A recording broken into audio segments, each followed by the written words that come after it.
I want to tell you about the best pear rootstock. Come join me in the chaos. Come join me in the chaos, chaos gardening where the wildflowers bloom. So I'm starting another orchard in my backyard, and I noticed that on the side of my house I have a whole bunch of these pear trees. And if you're familiar with Bradford pear, you'll probably immediately know what these are. If you've ever pulled these things up, look at these big, fat, starchy taproots. So that's a really good start to a strong tree. All right, so I pulled up these Bradford pear rootstocks. And I know you're thinking, Bradford pear is invasive. Yes, it's invasive if it goes to fruit. So when you're harvesting a rootstock, you're just relying on the roots. And so what you're gonna do is you're gonna cut the top half off to create what's called a graft union. In the top part of the tree, the part that's gonna be making flowers and fruits, is gonna be your scion wood. So that's your Bartlett or your Asian pear or your Anjou pear. You're gonna figure out which pear you like, and you're gonna graft that onto the top portion of the rootstock.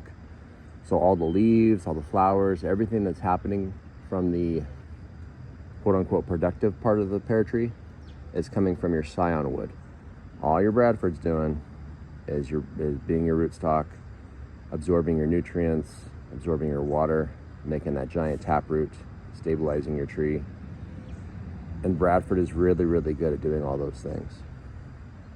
And grafting is super easy. So if you don't know how to graft, I have a number of videos. Lots of other people have grafting videos. If you hate mine, very easy process. It's very forgiving if you use whip and tongue.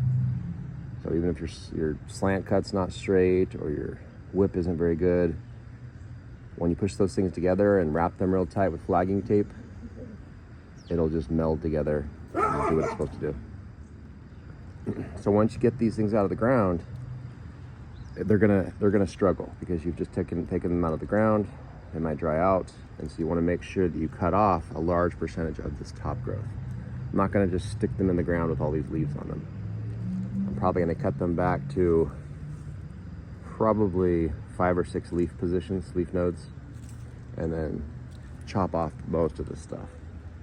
Why? Because you want to make sure that those roots grow back into the soil properly. Form that relationship with the mycorrhizal fungi. Get lots of root hairs established for water absorption. The more leaves you have, the more water you're going to lose. And if you lose water too quickly from the top half of your rootstock, then they'll fail. And you don't want them to fail. But if they do fail, it's just a Bradford pear sucker that you probably have tons of these popping up anyway. I've recently chopped off all of my Bradford pear branches and grafted in choice pear varieties, but I still have lots of suckers coming up from past year's seeds. But I anticipate in the future I won't really be getting very many of these because I don't have any Bradford pears fruiting anymore in my yard. But easy source of grafting material. You go look online and people are charging ridiculous amounts of money for trees.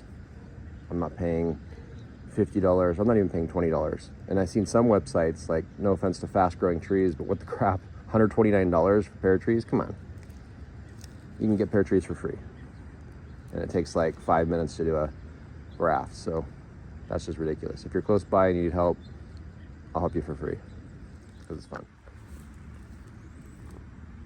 All right, and that's what they look like in the ground.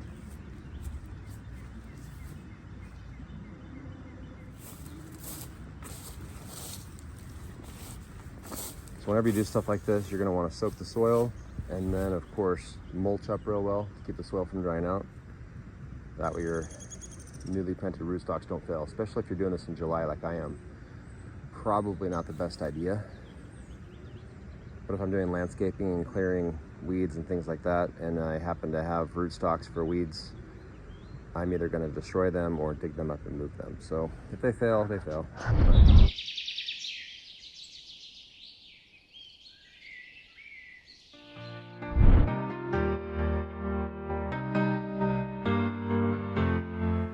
Come join me in the chaos where the wild things grow.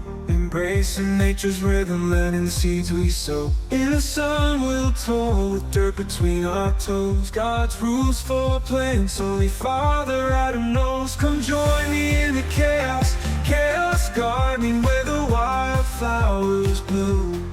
letting nature take a lead in this beautiful commune. Come join me in the chaos, where the food forest thrives. In the joy of growing, our hearts come alive, embracing the mess where nature takes control. Come join me in the chaos, let the bounty unfold. Come join me in the chaos where the veggies are ripe, watching the magic as plants come to life. In the chaos we find peace as the garden sings. Natural selection and work as nature brings. Come join me in the chaos, let the bounty unfold.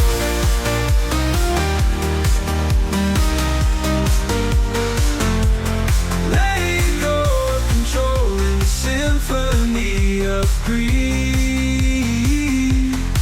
come join me in the chaos where the food forest thrives. In the joy of growing, our hearts come alive, embracing the mess where nature takes control. Come join me in the chaos, let the garden unfold. Come join me in the chaos.